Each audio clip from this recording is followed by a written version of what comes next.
გადარჩენის მექანიზმზე უარის თქმა რეალურად რას ნიშნავს? ხო, რაღაცა შიშებისგან უნდა გავთავისუფლდე ამ დროს, ანუ უნდა გავაცნობიერე, რომ ეხლა ეს საფრთხეები აღარ მეემუქრება. ერთი არის ის, რომ მე უსაფრთხოდ ვარ, საკმარისი ვარ და საკმარისად უყვარ ვარ, ხო? ანუ აი ეს რაღაცა ეს შიშები გვაქვს, ანუ ამის დაკმაყოფილებას ვცდილობთ და ამიტომ ვართ აი ამ გადარჩენის მექანიზმში. ამ შიშისგან გათავისუფლებას როცა ვახერხებ, ხო? მერე ვიწყებ რეალურად ჩემი პიროვნების ძიებას, კვლევას.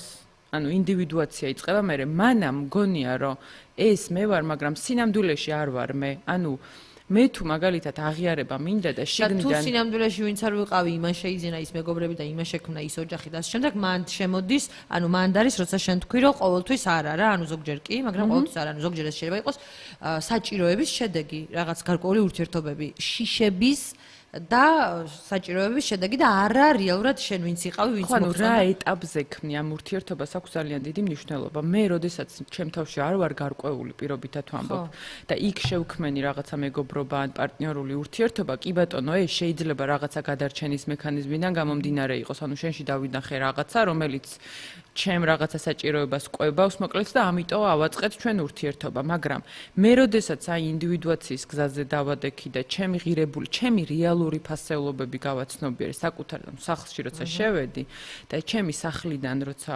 შეგამჩნიე შენ, აი აქ სხვანაირი სიღრმითი ურთიერთობები მოდის.